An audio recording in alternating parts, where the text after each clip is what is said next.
রাজনৈতিক পরিস্থিতি নিয়ে উত্তপ্ত আলোচনা চলছে সর্বোচ্চ।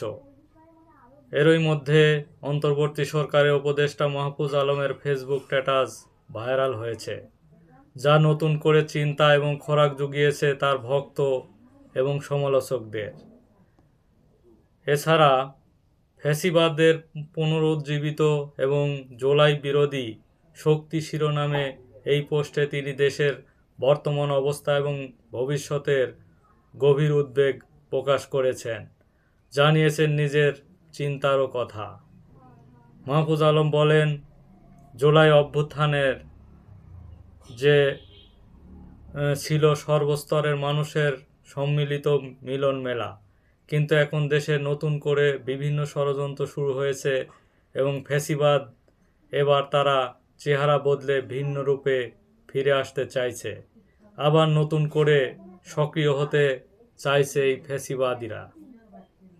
এ বিষয়ে তিনি সবাইকে সতর্ক করে দিয়ে বলেন, দেশের জনগণের বিরুদ্ধে এই ষড়যন্ত্র অবশ্যই রুখে দিতে হবে।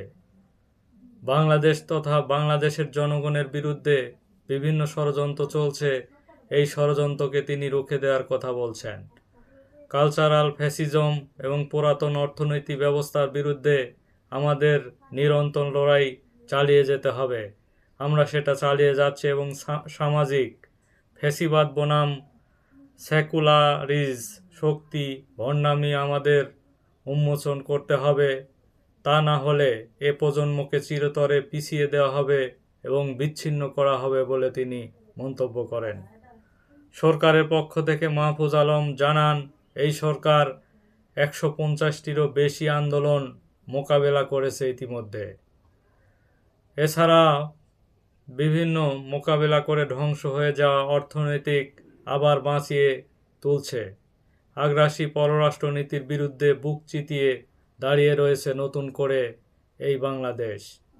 জুলাই শহীদ এবং আহতদের অর্থদান এবং পুনর্বাসন থেকে শুরু করে বিচার এবং সংস্কার আমরা নিরন্তর কাজ চালিয়ে যাচ্ছি এবং জনগণের যে কোনো ন্যায্য দাবি সময় সাপেক্ষ হলেও পূরণ করা হচ্ছে বলেও তিনি জানিয়েছেন।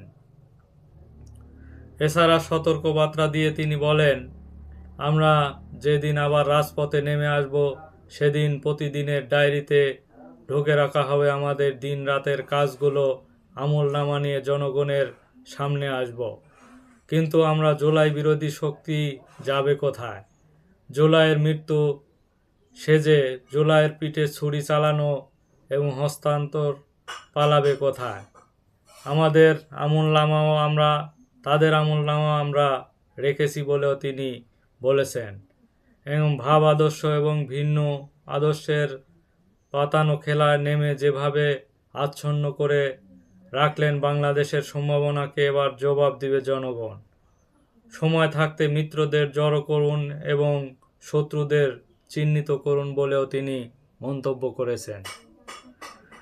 তিনি আরও বলেন, এই মাহফুজ আলম তার ফেসবুক পোস্টে পরিস্থিতিতে রাজনৈতিক অঙ্গনে নতুন করে আলোচনা শুরু হয়েছে, তার কথাগুলো শুধু ফেসবুকে সীমাবদ্ধ থাকেনি, বরং মানুষের হৃদয়ে জায়গা করে নিয়েছে। কিসের ইঙ্গিত দিলেন তিনি? এই প্রশ্নের জবাব সবার মনেই জাগছে বলেও তিনি মন্তব্য করেছেন আমাদের দেশের বিভিন্ন নেটিজেনরা।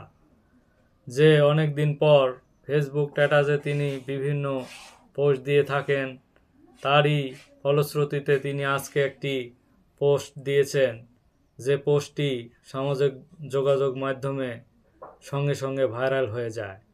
মাহফুজ আলমের এই পোস্টকে ঘিরে সর্বত্র নতুন করে আলোচনার সূচনা হয়েছে। তবে তিনি যেহেতু এই জুলাই বিপ্লবে সক্রিয় থেকেছেন এবং বাংলাদেশের ভালোর জন্যই কাজ করে যাচ্ছেন উপদেষ্টা হিসাবে, অতএব তার চিন্তা চেতনা অবশ্যই বাংলাদেশের জন্যে মঙ্গল বয়ে আনবে। ধন্যবাদ সবাইকে।